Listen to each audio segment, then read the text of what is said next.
Welcome to the Michigan Golfer Show. Join us each week as we explore the people, the places, and the events that shape our great game.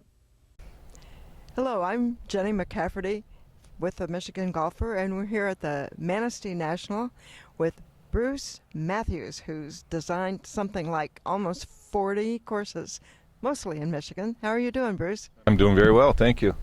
Well, it's a day it's a day where the rain is trying to threaten, but we hope it holds off for a little bit longer. Well, it's sort of a welcome relief of the 90s. That was hot and muggy, so this is nice reprieve.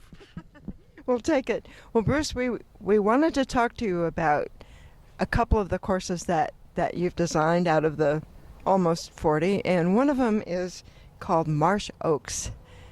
Can you talk to us a little bit about, first of all, how did you get that job? Well, by working down the road previously from that job. Most of our work comes from word of mouth and previous past projects.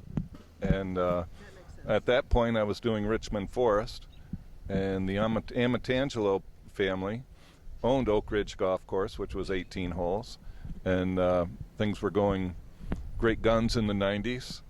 They wanted to expand to 36 holes. They had the land, and so what we did was add 18 holes to their existing 18 and found a way out to get to that property. So we did about 22 holes, and they ended up with 36 holes.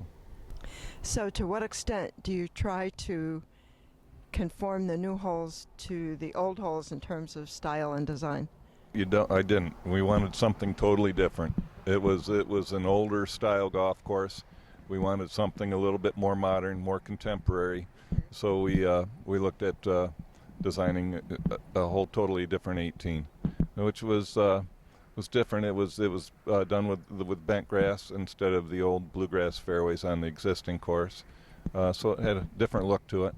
What are some of the other things that makes a course more contemporary?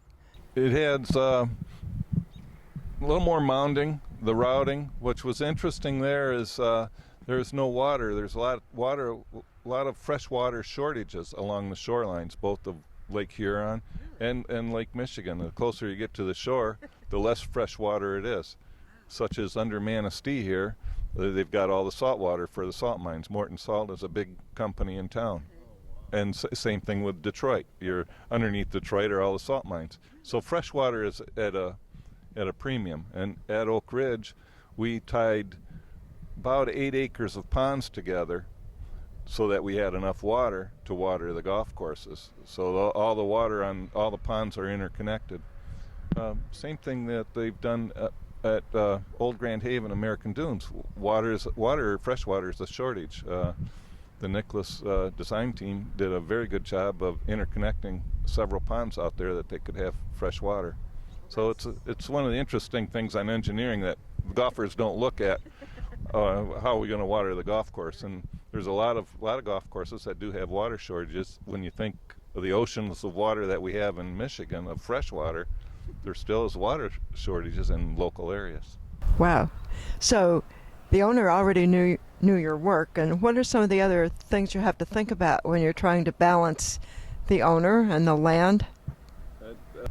In particular at Oak Ridge, the Amatangelo family is a great family to work with. It was Otto and Guido and their sons and nephews, Jim and John Amatangelo. So it was a lot of fun working with the group. And when you look at golf courses, you've done enough of them. They're fun to do. They are great. It's art working with natural resources and put an artistic flow into it and introduce a game into it. It is a blast.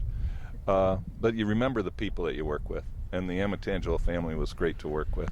And sounds like you had a pretty good relationship for other courses too.